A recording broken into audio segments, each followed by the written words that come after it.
পুলিশের কাছে মামলা দিতে গেলে যদি দেখে যে না এই লোক জিতে তো ক্ষমতায় যেতে পারে, মামলাই দেয় না। পুলিশের কাছে মামলা দিতে গেলে যদি দেখে যে না এই লোক জিতে তো ক্ষমতায় যেতে পারে, মামলাই দেয় না। আমরা রাজনৈতিক দলগুলো যে অভিযোগগুলো করছি, আমরা কি ফালতু অভিযোগ করছি?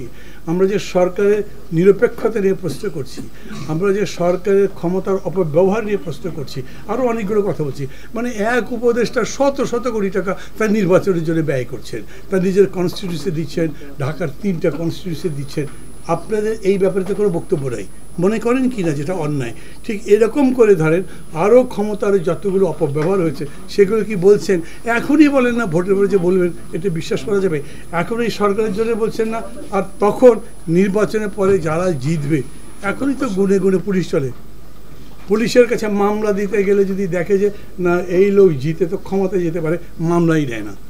এরপরে যখন ভোট হবে না, ভোটের দিন ভোটের বাক্স বগলের নিচে হাঁটা দিল, ও যদি দেখে যে ওই ক্ষমতায় যাবে, তাহলে পুলিশও কিছু করবে না। আমি দেখছি যে গভর্নমেন্ট এই পুলিশকে স্ট্রেটেন করার জন্যে, এইটাকে তার দায়িত্ব যথাযথভাবে পালন করবার জন্য যা করা উচিত ছিল কিচ্ছু করেনি।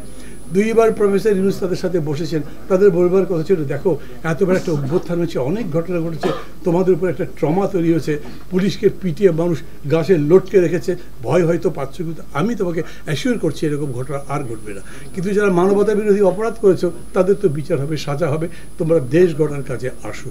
আমি এই রকম অ্যাপিল দেখিনি। আমি পুলিশের পক্ষ থেকে সর্বশেষ বাহার সাহেব মানে আইজি, উনি কিছু কথা বলেছেন, কিন্তু সেটাও হলো কেবল তাদেরকে ইন্ডিপেন্ডেন্স দাও, এইটুকু বলেছেন, ইন্ডিপেন্ডেন্স দাও। কিন্তু সেইটা তাদেরকে ইন্ডিপেন্ডেন্স দেওয়ারই ব্যাপার না, তাদেরও তো দায়িত্বের ব্যাপার আছে।